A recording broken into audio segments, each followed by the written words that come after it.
ગુજરાતના રાજવીઓના નામ પરથી પડેલા 13 ગામો અને શહેરોની વાત આપણે ગત વિડીયોમાં એટલે કે પાછળના વિડીયોમાં જે છે કરેલી, જેમાં ભાવનગર, સુરેન્દ્રનગર, જામનગર, પાલનપુર, જેસર, મોરબી વગેરેના 13 જે છે ગામો તેમજ નગરોની વાત કરેલી કે આ નગરો જે છે એ વખતના રાજવીઓના, મહારાજાઓના નામ પરથી જે છે પડેલા છે.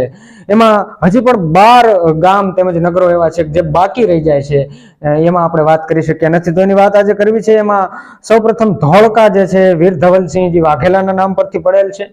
ત્યારબાદ બીજા નંબરે સિદ્ધપુર જે છે સિદ્ધરાજ જયસિંહજી સોલંકીના નામ પરથી. ત્યારબાદ જાંજમેર એ ઝાંઝરસિંહજી વાળાના નામ પરથી પડેલ છે. મહેસાણા જે છે એ મહેસાજી ચાવડાના નામ પરથી પડેલ છે. સાંતલપુર જે છે એ સાંતલજી ઝાલાના નામ પરથી પડેલ છે. વેરાવળ છે એ વેરાવલજી રાઠોડના નામ પરથી પડેલ છે.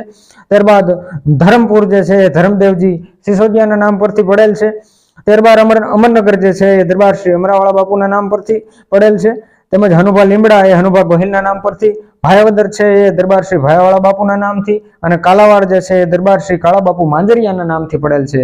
તેમજ અંતિમ અને 12મું રાણપુર જે છે એ રાણજી ગોહિલના નામ પરથી પડેલ છે. તો આ ટોટલ બંને વિડીયોમાં આપણે 25 નગરો તેમજ ગામોની વાત કરી જે એ વખતના રાજાઓ રાજવીઓના નામ પરથી જે પડેલ છે. આ સિવાય ઘણા ગામો નગરો હોઈ શકે જે અમારી નોંધમાં ન હોય, તો આપે કોમેન્ટમાં એ વાતને જણાવવી જોઈએ.